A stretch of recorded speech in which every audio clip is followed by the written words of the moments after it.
Olá, seja bem-vindo.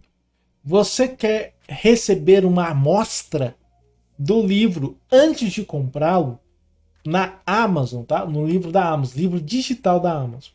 É possível você receber uma amostra de quase todos os livros que tem aqui. Eu costumo comprar livros através do aplicativo do Kindle no celular, pois eu acho mais fácil do que pelo aplicativo do próprio Kindle, tá? Tem um Kindlezinho aqui, mas eu acho mais fácil comprar pelo aplicativo do Kindle do celular. Então, é muito simples. Antes de comprar qualquer livro, você pode ver a amostra dele. Vou clicar em loja, vou escolher um livro aqui, a linguagem corporal aqui, e vou clicar aqui, ó, envie uma amostra, certo? Ele vai enviar uma amostra para minha conta, só que ela não vai estar no meu Kindle ainda, a não ser se eu pegar o meu Kindle aqui, tá? Fazer assim, ó, puxa para baixo assim para aparecer o menu. Eita, pera aí que desligou. Puxa para baixo para aparecer o menu, beleza? Aí aqui vai ter um botão chamado sincronizar. Ele tem que estar sincronizado quando você conectar na internet, no seu Wi-Fi aqui, ó. Na opção sincronizada, ele vai sincronizar o livro que você comprou aqui, a amostra que você comprou aqui, vai aparecer no Kindle.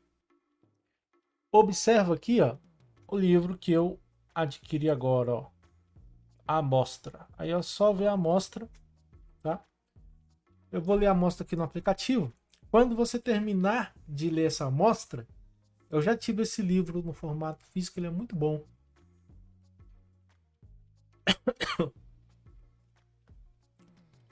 Eu vou ver aqui rapidão.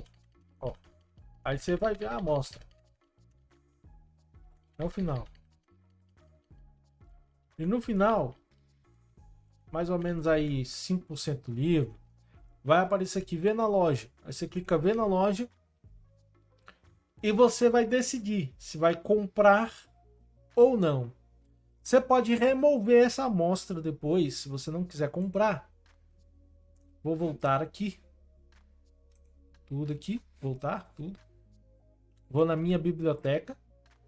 Vou selecionar aqui a amostra. Vou segurar o dedo sobre.